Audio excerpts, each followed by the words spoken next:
Greetings, brothers and sisters in the world on YouTube.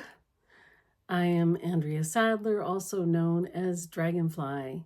And today I'd like to talk about the Aquarian Age and Pluto in Aquarius and what this means for us. And the reason I want to talk about this is because I am actually a stellium Aquarian, born in 1962. February 7th. And it's a time when there were 7 planets aligned in Aquarius. And I was one of those people that was born at that time, and we're currently going through a stellium right now. So the children born now will have a similar stellium, but other planets are different as well. So it'll be a little bit different. Just to say, I'm not an astrologer. I love astrology, but I'm not a, certified astrologer. So when I'm talking about these things, it's from my own personal research that I've done and my understanding, and also with the fact that I am a walking, living, breathing, quintessential Aquarian, so I can speak from direct experience. So there's been a lot of disagreement. There's been no consensus when the Aquarian Age actually started. And it's intriguing to me that there are so many different views on this.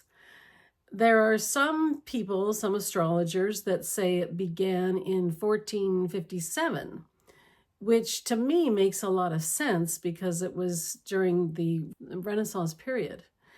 When you think back to time of Buckminster Fuller, he was also very, very progressive in future-minded thinking. Now, other people say that it hasn't come yet, that it's coming in a couple of 100 years, but I personally feel that it started in the Renaissance period around 1457. And we're also in a period of Pluto in Aquarius for the next 19 or so years. And it's impacting all of us. And I just want to clarify, many people think that Aquarians are just like only in their heads, that it's only technology, and that science, technology, innovation is the main thing about Aquarians.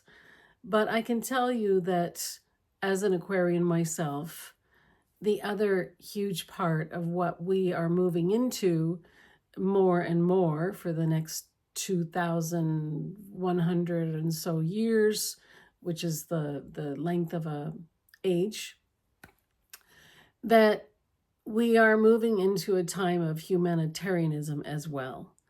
And that it's not just technology. Technology can help us, but if we use technology in the wrong way, there is a danger that we will the shadow side of technology could also destroy us. Just looking at how things have changed so much, I'm fascinated by technology, yet I'm also someone who's very connected to the earth and tactile books. I love records. I'm old school in that way. I do not want a robot in my house. I also have a Pisces moon and a Sagittarius rising. So I sometimes say to people that if I didn't have a Pisces moon, I'd be a robot because I do have that ability to see everything from the eagle's perspective or from the witness self. But that's also part of my journey I've been meditating since I was 21 years old, and so I began to develop that witness self at the age of 21 when I began meditating. I just want to remind people that we are also, as we can see what's going on with the Aquarian Age. It's fascinating how the old paradigm, the old age is still trying to hold on to power. There is definitely a split right now where many people are clinging to old versions of religion and dogma. And then there's also a burgeoning spiritual movement, which I've been part of since, I would say I've been on a spiritual path my my whole life, even since I was 7 years old. I remember going to different churches and learning about the different religions. I was fortunate enough to go to a Unitarian church as a child. And so we weren't indoctrinated the same way that many churches indoctrinate their people. And I learned and was fascinated by the common core of each religion. I went to different churches, temples, and different kinds of Catholic Church, Christian, Greek and Jewish temples. And what I was mostly interested in, what is the core? And the core is all about love. The core is about respecting your brother and sister, respecting each other as you would treat yourself, you treat others. And I personally am very excited about this. This next, even 20 years are going to be fascinating with the development of artificial intelligence and how our world is changing so fast. I also began studying ancient prophecies when I was in my early 20s, like age 21. And the reason I started studying that is because I was in despair about how we were treating each other on the planet. And I was in despair of how we treated the planet and animals and water and trees and nature, Mother Earth. And I went on a quest to find out, how do we find balance on this earth in a sustainable way. I started reading ancient prophecies, and one of the prophecies that read about was the Hopi prophecy.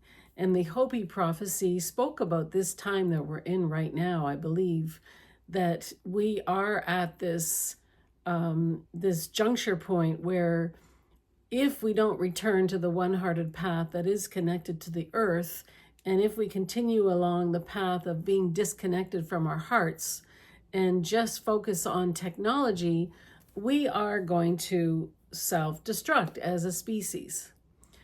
The earth will continue, the life will continue on earth, but and many of us will survive. But unfortunately, the way to survive is not to think that technology is the only thing that's going to save us. We have to remember our humanity. And I'm very disturbed by the plans of people like Elon Musk and the tech people that have a vision of transhumanism on the planet. And I just listened to a video about the Optimus robots that Elon Musk is pumping out, and he said he wants to have millions of robots in the world, and even went to say billions. And I do not think that is the answer to our problems. I do think robots can be helpful and in certain areas, but there's also a danger of robots being militarized, which I think is part of this plan of having more control over us, watching every move that we're doing, collecting data from us, and also the dangers of AI is that we won't always know whether it's real or artificially intelligent or fakes or deep fakes. So it's really important to develop your discernment. And I've been on, like I said, a spiritual path since my childhood, really, but consciously since I was age 21. And I began meditating because one of the things they said in the books I read was about the prophecies that we're living now, is that it's important to follow your intuition to be able to survive. The earth is going through major changes, and the ring of fire, the volcanoes and the earthquakes are going to increase, and the earth is going to change.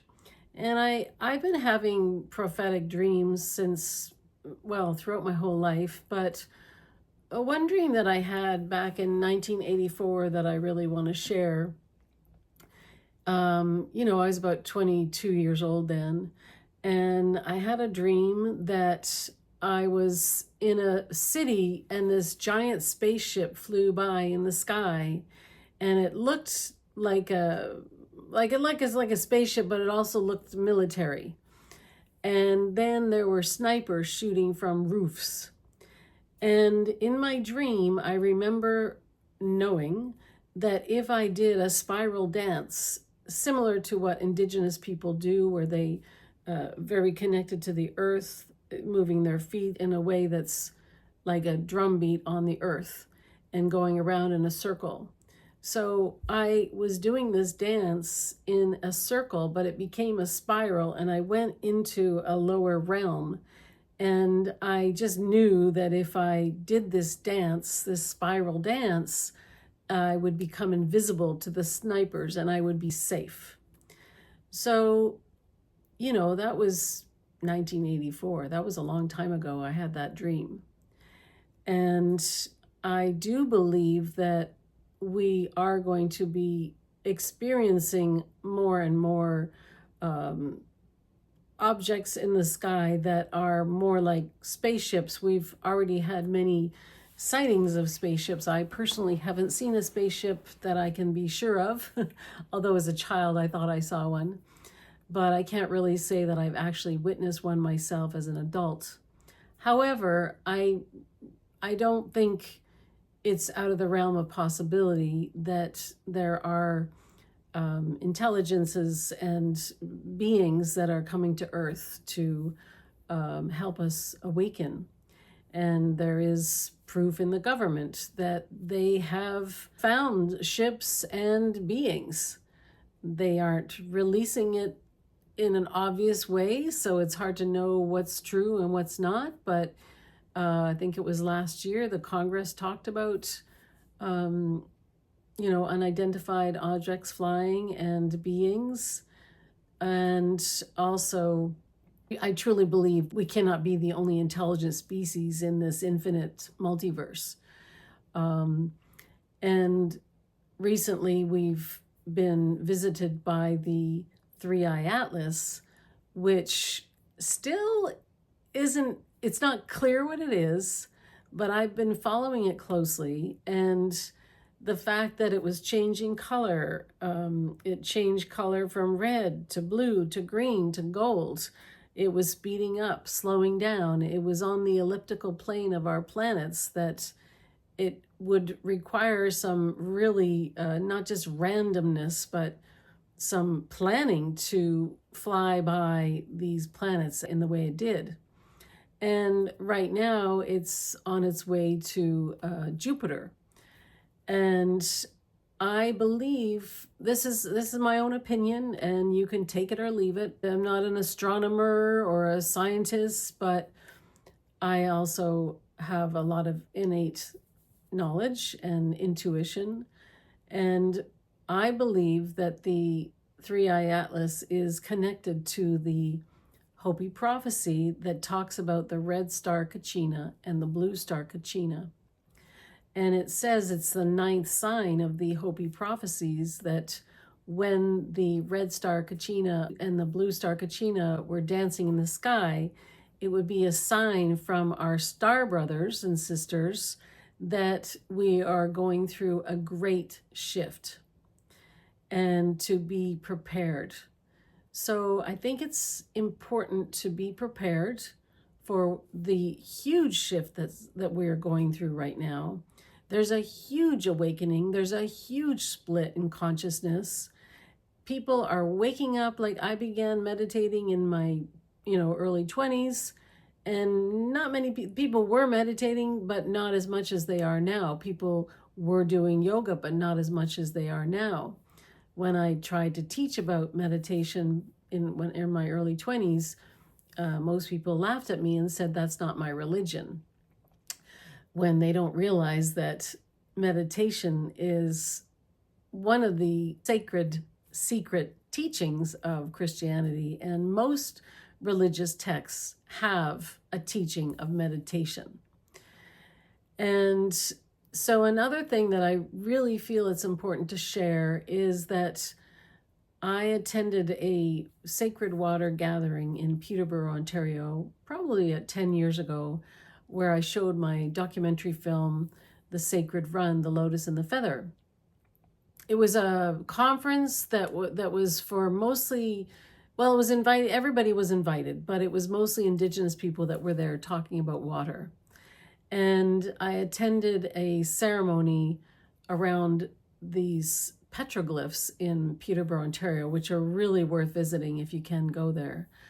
And we were doing ceremony and prayer around these petroglyphs. And I had the feeling that we all knew each other from like 10,000 years ago. And 10,000 or so years ago is when we had the last procession of the equinox, the last shift, and the last age. And the Hopi prophecies talk about that we are in the fourth world and we're about to begin the fifth world. And so at the end of this conference, we were invited to speak on stage and share what we were going to bring to our community. And I was writing in my journal, and there was a young woman, an Indigenous woman, who got up to speak. And her voice changed in the middle of her talking. And I wasn't looking at her when she first started speaking, but her voice changed so significantly that I jerked my head up because I couldn't believe how much her voice had changed. And how it changed was she started twitching, and her voice sounded broken and uneven and very loud. And what the voice said, what she said through her was, I am water. You are water. Everything is water. If you do not change your ways, I will crack you open. And it was much louder than I'm telling this now. And in that moment, I was absolutely 100% sure that that was Gaia speaking through this young woman. And she was warning us that she will crack us open if we don't change our ways. And I went up to the woman to speak to her and ask her about what happened. And she had no recollection of what happened. She said she had never channeled before. She doesn't remember what she said. And she honestly seemed completely unaware of what just happened. This confirmed to me that it was a spontaneous channel that happened. And I feel obligated to tell the world that we should be aware that the earth is probably going to split open because we haven't changed our ways. And we probably are going to go through a time of more challenges than we have gone through in the past, basically since 2011, 2008. I mean, it's been really very tumultuous times. Well, basically for so many years, right? But we do need to wake up to this, and we do need to be prepared. So I don't want to put fear. I don't live in the fear vibration. I live in the vibration of love, loving compassion, and staying centered and aligned in my own energy field, and showing up as a loving, compassionate being in the world. And this is why I became a transformational coach. I teach meditation. I have an 8-week meditation program coming up in March. And I also just wrapped up a 12-week program, a journey through the chakras called Activate, Align, Ascend. Because when we're living in a time of chaos and transformation, if we live in the fear vibration, we contribute more fear energy to the collective fear. And I don't want to contribute more fear to the collective because there's already so much fear in the collective. I just want to focus on where we're going and focus on helping people align their energy centers and heal whatever they need to heal from their past so that they can remove all the conditioning that they've experienced throughout their lifetime, heal any trauma so that they can be fully themselves as divine, infinite beings having a physical experience in the bodies they have chosen in this incarnation. And it also leads me to share that I've been feeling the call to have and create sacred spaces for men and women to come together to talk about the imbalance between the masculine and feminine. If we haven't healed our own feminine wound, our own masculine wound, and we haven't integrated our own inner masculine, inner feminine, then the external experience is also out of balance. And this is obvious when we look around the world. Women are still being controlled, raped, abused, not just women, men as well, children. And it's very, very important that we heal our and integrate our inner masculine and inner feminine. So I am starting a new Facebook group called the Wholeness Sanctuary, restoring balance to the masculine and feminine. I'm working with a male transformational coach, Sean Duteuil, and he and I are going to have a series of masterclasses in the next couple of months, and we will be offering a 12-month program, probably in the early summer, either May, June time.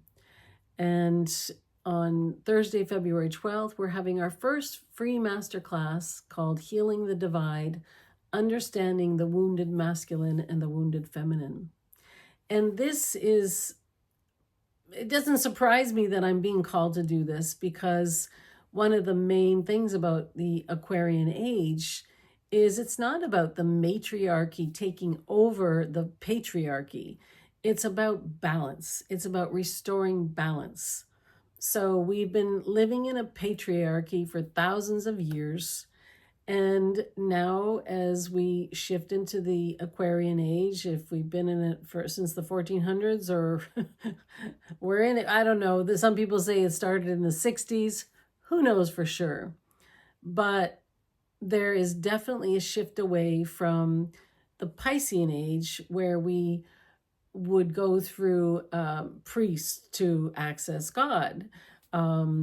It was like through the masculine energy, only men could talk to God, and women were, called witches and burned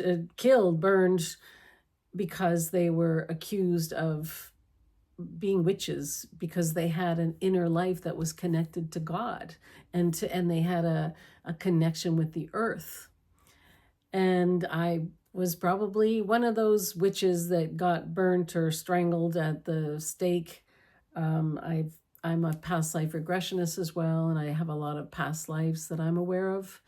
And I was definitely a healer who was killed in that time.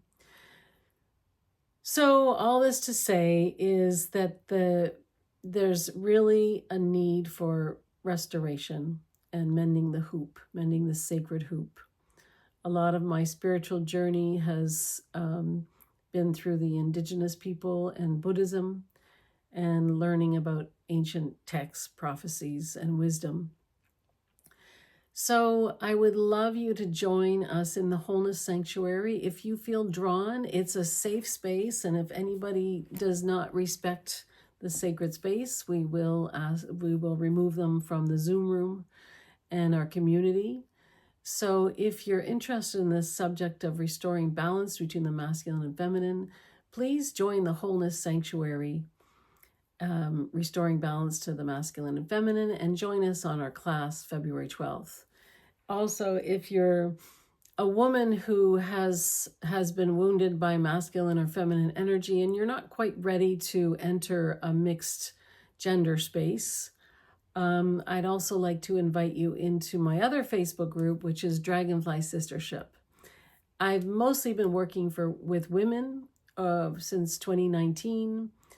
Hundreds of women have come through my monthly women's circles. I offer meditation every Monday. I do tarot and oracle readings once a month, and I offer a lot of master classes that are free, and I also have paid programs, this meditation program for women called Develop Your Superpowers, Awakening the Extraordinary Within, which, like I said, is starting in March, and also the chakra program, Activate, Align, Ascend, which I will be beginning again after the meditation program. So I just want to say that we're going through very intense times. Do not go into the fear energy. Stay in your heart. Breathe in your heart. And please join me and be part of the conversation if you're interested in this subject. So I'm just going to pull one card, and this is... I'm going to also have more YouTube videos. I've been feeling the call to do more YouTube videos and had a lot of fear around persecution. So I ask that you be respectful in this space and treat each other with respect. If you don't, I will remove you or hide the comments, because it's time to love each other and have compassion for what we're going through. Even if people don't agree or they're in a certain place in their consciousness that is unlike yours, we have to have compassion for where they're at. So I just pulled, I love it. I just pulled a card, Spread the Light of Unicorns. And this is a deck that I love, is the Golden Future.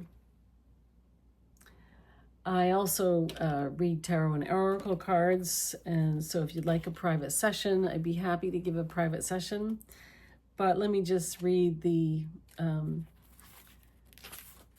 unicorns.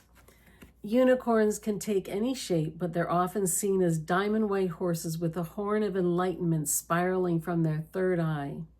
They enter this universe through the stargate of Lyra, which is overseen by Archangel Christiel.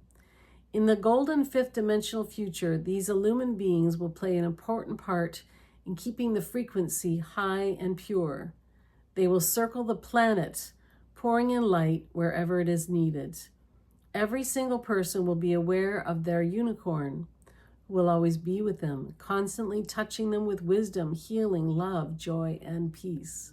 These pure white beings will download spiritual information directly into people so that the new golden age can blossom and expand. In the golden future, wondrous unicorns will help to fully connect people to their higher selves or to their monads. This card comes to you as a gift and blessing from the unicorn. These enlightened ones connect to you through causal chakra. Take a moment to visualize this center like a shimmering silver white moon above your head. Invite a unicorn to step through it to you. Breathe deeply and open your heart, knowing that one of these magnificent spiritual beings is coming to you. Sense its presence. Dedicate yourself as a portal of divine peace and love for the unicorns so that their pure light can constantly flow through you. And here we are very soon, February 18th or 17th or 18th, we're shifting into the fire horse year. And I truly believe that we are becoming luminous beings of light as we awaken our spiritual body, our light body, as we live more and more in coherence with our heart. And we left the Kali Yuga in March of 2025. And I'll do another video about that because I really want to speak about all these things. So thank you so much, and please join my communities if you feel drawn. I am Andrea Sadler, also known as Dragonfly, and I wish you a beautiful, beautiful day and the rest of the month, and I'll see you soon.